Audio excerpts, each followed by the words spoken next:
There is a real battle between the physical and the supra-physical.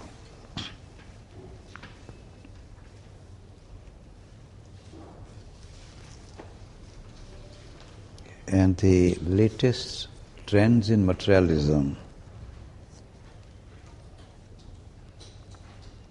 aim at avoiding the supra-physical to the farthest possible extent.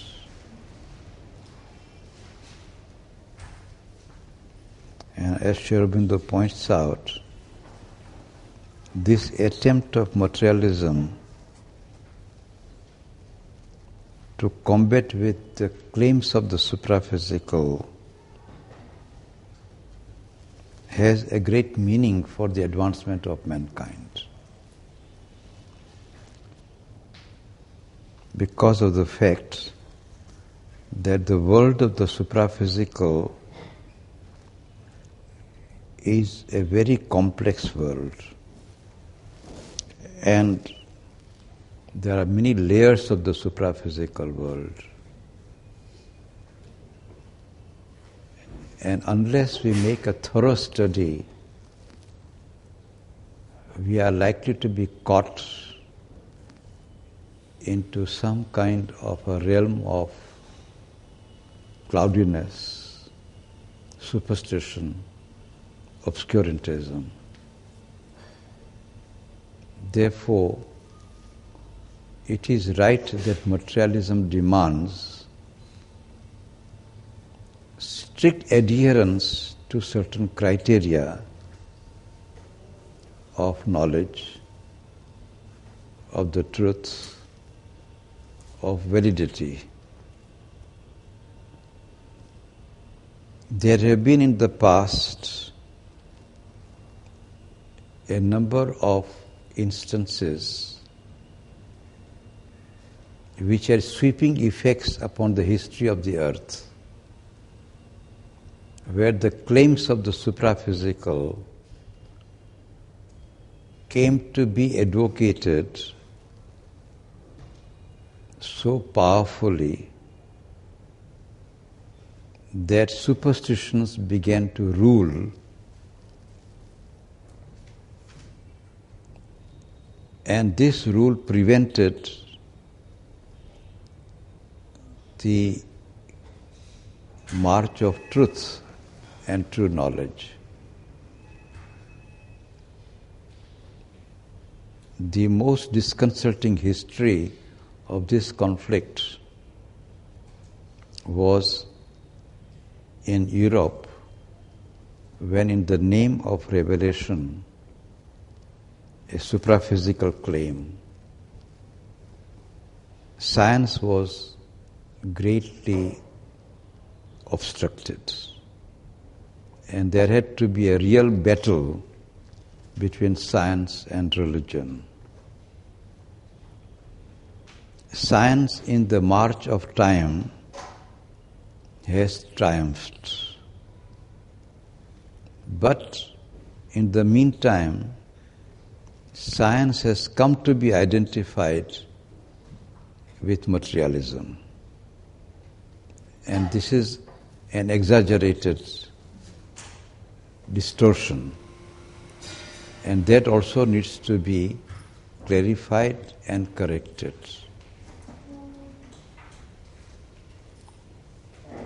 We have to examine this question in a greater depth.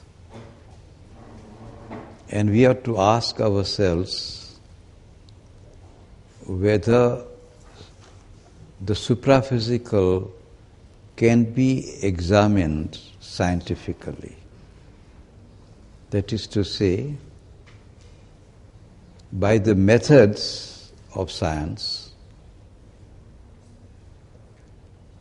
which consist basically of observation, experimentation, formation of hypothesis, and verification of hypothesis by reference to crucial data and arrival at a final conclusion, which again remains to be modifiable and needs to be verified once again in the expanding context of development of knowledge. The question is whether the supra-physical has been in the past examined from this point of view. In the West, there is a great difficulty in answering this question because there is not that kind of tradition in the West so powerfully developed as in India, namely the tradition of yoga. It is only in the field of yoga that a proper science of the supra-physical has been developed in India and has been kept alive, even though there too there have been great aberrations.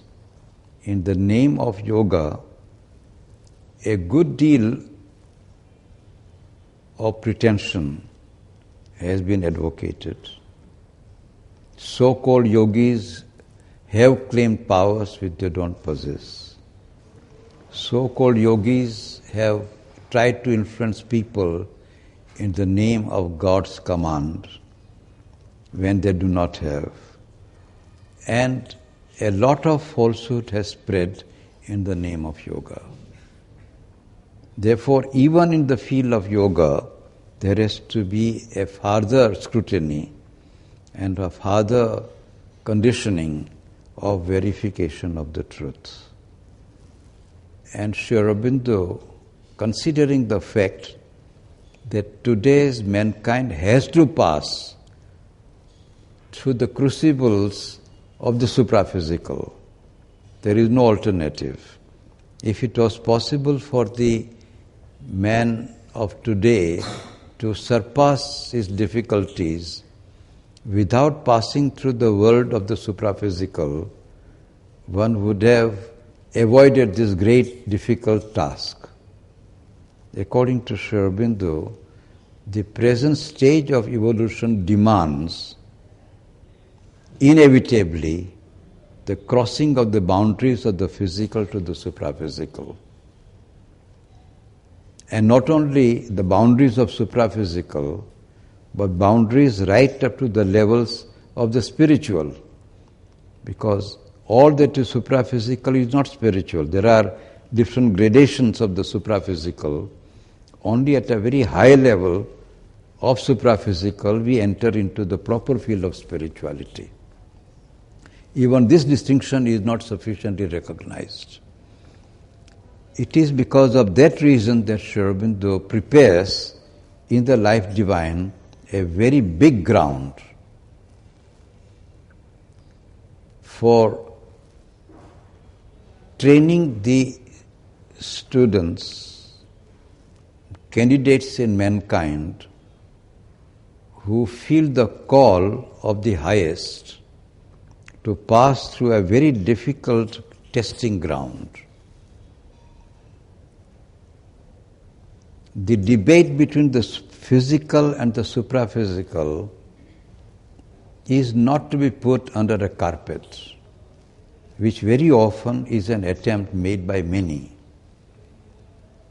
We have got to confront the debate squarely. We have to understand the criticism of the physical against the supra-physical. This debate is fundamentally on one very important issue. First, that the supra-physical field is a field of subjectivity. The purely scientific field is a field of objectivity, and that the scientific knowledge can be tested on the ground of objectivity. Of course, there is a big question as to what is objectivity.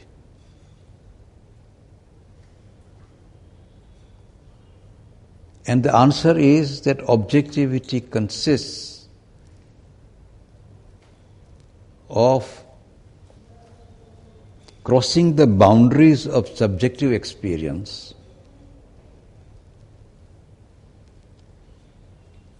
in a systematic manner. And this systematic measure is the following.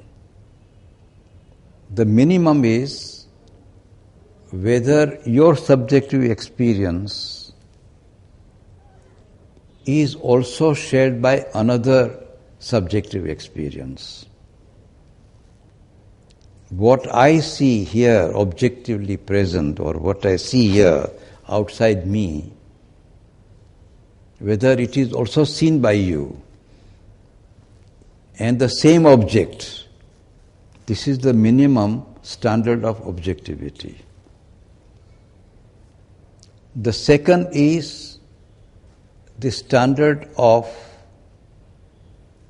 measurement, whether the distance between the subject and the object is properly measured. And similarly, the distance is measured from other subjective experiences, and whether these measures can be correlated, as a result of which you determine the location of the object precisely in the totality of the objective world. The third is calculation. Apart from measurement, whether whatever is calculated and measured can be verified in terms of larger laws of mathematics. Are there equations?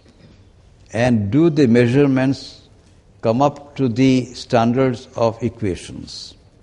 And that is why mathematics and objectivity are very much regarded to be coterminous and very much supportive of each other.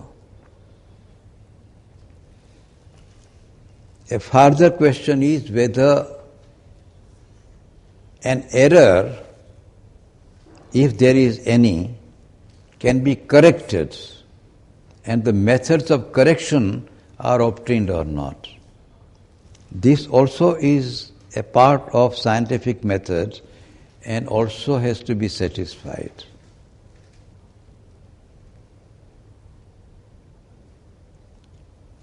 And finally, whether whatever knowledge is obtained can be applied in some other similar circumstances, and whether consequences can be obtained, results can be obtained, and whether those consequences again satisfy all these methods which we have discussed. These are the fundamental methods of science developed today. And even then, philosophers of science conclude that even then, the knowledge obtained may not be necessarily certain. Knowledge may still remain probable. And this probability is also admitted by the scientists in the interest of the expansion of knowledge. This, in brief, is the compass of scientific knowledge, its effort at arrival at objectivity, and the criteria which have been developed in terms of the testing of the knowledge which is claimed to be true or false or erroneous or partly true or partly false or probable.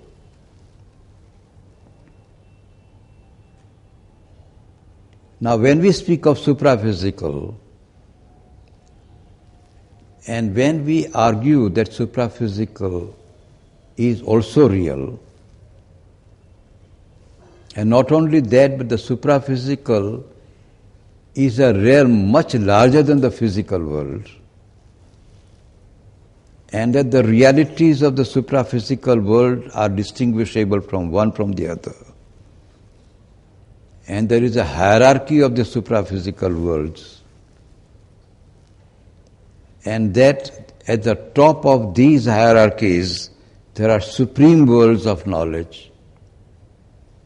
When such big claims are being made, we have to be even more scientific than any scientist can be. One of the most important statements of Sri Aurobindo in regard to the development of the synthesis of yoga has been that both Sri Aurobindo and the mother, while developing this synthesis of yoga, have applied their knowledge not merely on the basis of faith, but by development of tests of that knowledge more scrupulously than any scientist can have with regard to his field of knowledge. This is what Sri Aurobindo himself has written.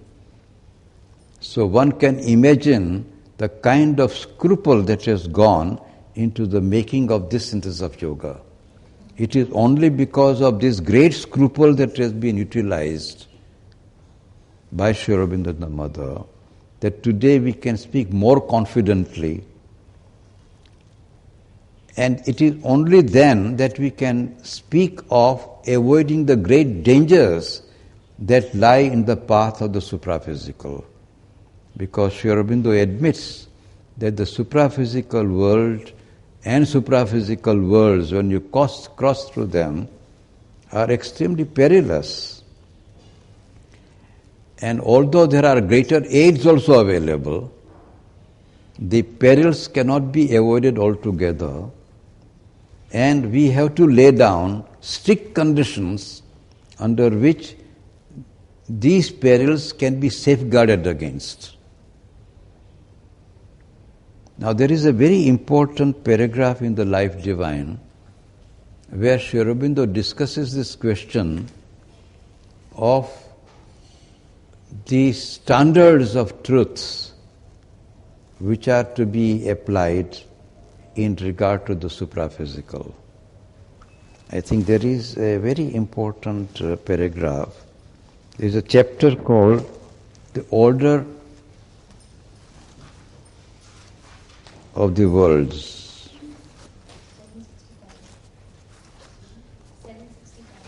Pardon?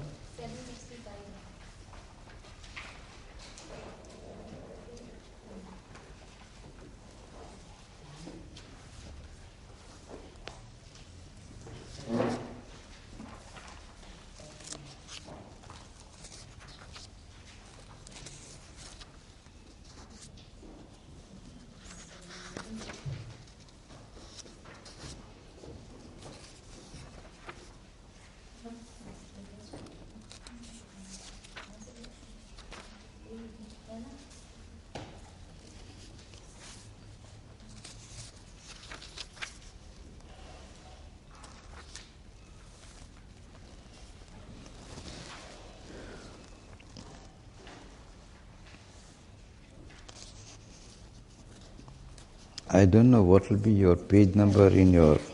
that is the beginning. Chapter 21. It is called The Order of the Worlds.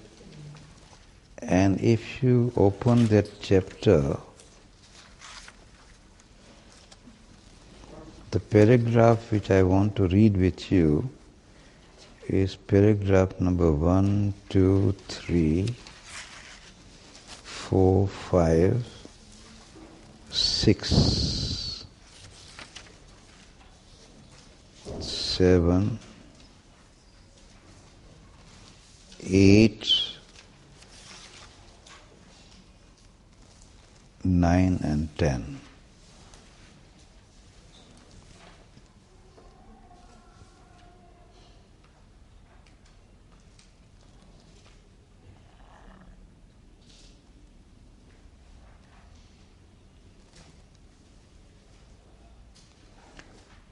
In paragraph number 9, in the middle of the paragraph there is a sentence. It is a fact that mankind almost from the beginning, have you got that line? Before that, just before that.